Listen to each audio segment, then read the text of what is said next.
So I woke up this morning to the tragic news that Donald Trump was found alive. He's been missing in action for the last couple of days, and it got a whole lot of rumors circulating on the internet, people wondering why Donald Trump suddenly disappeared, because you got to admit, that's not like him at all. He's a guy who has to make himself the center of attention. He's always in the media. He's always front and center.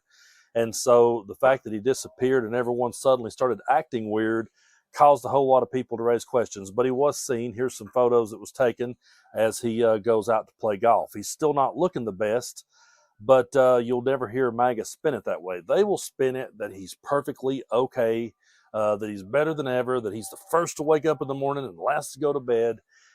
They say they're being completely transparent. But when I saw this clip of J.D. Vance, I said to myself, is this them being transparent, or is this J.D. bracing us for what he sees coming? Take a look. You're a heartbeat away from the presidency, and your boss is one of the oldest people to ever be sworn into office. You're one of the youngest people to ever be second in line. Are you ready to assume the role of commander-in-chief, and why should Americans trust you to lead the country? Well, I've gotten a lot of good on-the-job training over the last 200 days, but also say that the president is in incredibly good health. He's got incredible energy. And while most of the people who work around the president of the United States are younger than he is, I think that we find that he actually is the last person who goes to sleep. He's the last person making phone calls at night, and he's the first person who wakes up and the first person making phone calls in the morning. So, yes, things can always happen. Yes, terrible tragedies happen, but I feel very confident the President of the United States is in good shape, is going to serve out the remainder of his term and do great things for the American people. And if, God forbid, there's a terrible tragedy, I can't think of better on-the-job training than what I've gotten over the last 200 days. Now, I'm sure his on-the-job training has included how to completely destroy and dismantle a democracy, how to completely shred a constitution. But you do have to say to yourself, just how far are they going to let this go? Just how much are they going to sweep under the rug? Because they've got their golden goose in Donald Trump. He's the one guy that can get stuff done for them. Let's face it, J.D. Vance, Stephen Miller, those guys do not have the personality to be the front man. So I'm of the belief that they're sitting here using this guy to get as much done and push as much through as they can before something was to happen to him. As he says, heaven forbid something happens. But I really believe they're preparing for the worst. And that clip right there of J.D. Vance, to me, kind of says it. Because, yeah, of course, he tries to spin it and bullshit that, oh, Trump's better than ever. He's healthy. He's the first to come in the morning, the last to leave at night. He's the greatest. But then, well, I've been getting on-the-job training. I'm prepared. If worst case scenario, I'm going to be there. And so I really do believe that he is bracing. J.D. Vance is absolutely bracing to be our next president, and that in and of itself should worry us also. The only good thing I could see about that is that J.D. Vance doesn't have the personality, I don't think, to get it all the way over the hump. I don't think he could ever be the cult of personality. You can love Donald Trump or you can hate Donald Trump, but for whatever reason, his cult of personality works with his cult, and I do not think that he would have the same, I don't think J.D. Vance would have the same luck at all. But Jennifer Welch from the I've Had It podcast was on CNN, and I love this clip because she brings across the point, this should be bigger news, and if it was Joe Biden, it absolutely would be front page, and they would be talking about it for 6 months. Take a look. Meanwhile, this guy, this should be the lead story, is clearly suffering from massive mental decline.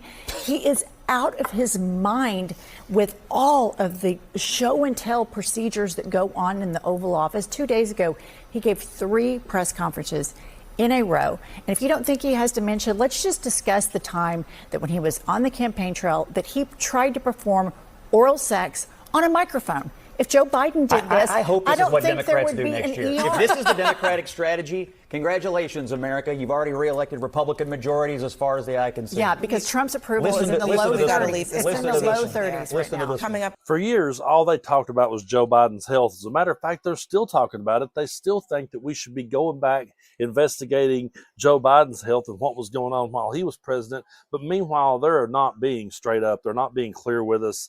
They're keeping a whole lot of stuff from us and trying to pass it off as being transparent, and I don't buy it for a second. I think the guy is seriously ill, and I think they're trying to get as much out of him while they still can. And I got to be brutally honest with you, folks. I know that it may sound heartless, it may sound cold, it may sound cruel. I'm sure people will use this to paint people like us as the worst people on earth, but pretty much everyone I know is looking forward to that obituary. And, you know, a lot of people would say, well, that's cold-hearted, you know, that you would wish ill on someone. Donald Trump has not just wished ill, but he has done ill to our entire country, to our democracy, to our rule of law, to our Constitution. The things that have been normalized under Donald Trump's watch is just, to me, completely unforgivable. The guy is a convicted felon. He was found liable of sexual abuse. He defamed the victim. He led an insurrection on our nation's capital. He is right now covering up one of the biggest scandals that ever was with Epstein. He sent one of his lawyers to talk with a child sex trafficker and ended up putting them in a cushy prison.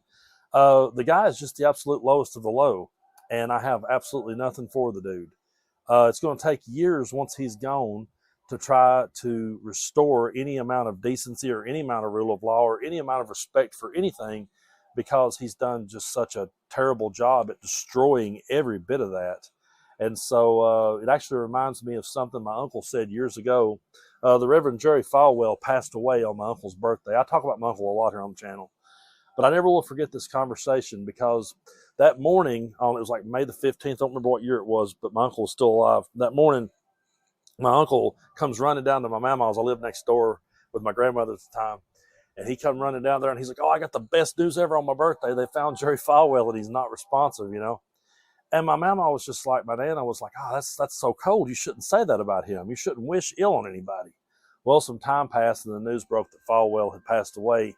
And my uncle runs out on the porch, and we live next door to one another. And my uncle screams, "Hey, Brando!"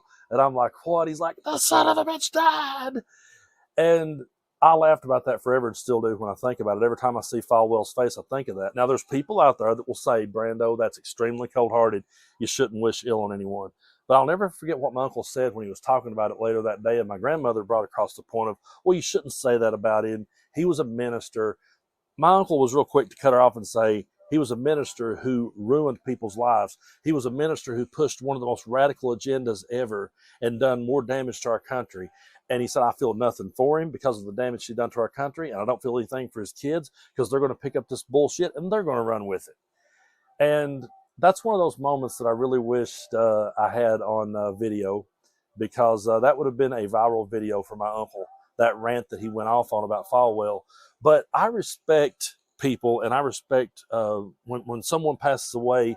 I don't like to get on here and flex and brag about it. You know, when Hulk Hogan passed away, there was all sorts of things I could have said about that one. I let that one go. Donald Trump's different to me. I have nothing for the dude. And, you know, my mom wouldn't mind me saying it. And my mom's one of the nicest, sweetest, most humble, meek person you could ever meet. She told me, "Make sure you wake me up no matter what hour it is. The minute that son of a bitch dies, wake me up. I want to know that he's no longer here and he's no longer a cancer on this world." And again, I know there's a lot of people that may think it's cold-hearted, but I just can't find myself having any sympathy for him, considering all the damage that he's done to this country. It's just, you know, I'm not the type of person that would get on here and roast someone on the day that they pass. That's not who I am. But I'm already kind of sitting here thinking about how I could top Hunter S. Thompson's eulogy for Richard Nixon. So that's definitely going to be some big shoes to fill when that day comes. But we'll all put our heads together and do the best we can. Folks, I do appreciate your support so much here on the channel. We're headed toward 1 million subscribers. I do believe we'll get there soon. I've been out here traveling in California and going around to different places, seeing a lot of different parts of the world, meeting a lot of cool people. And there's just so much uncertainty in the world right now. So many people are just waiting to see how this is going to end. And I don't think it ever will end. I think even if something happens to Trump tomorrow, we're going to be spending the rest of our lives and our grandsons and granddaughters' lives trying to restore some amount of decency in this country. But I do appreciate your support, and I hope y'all have a great week.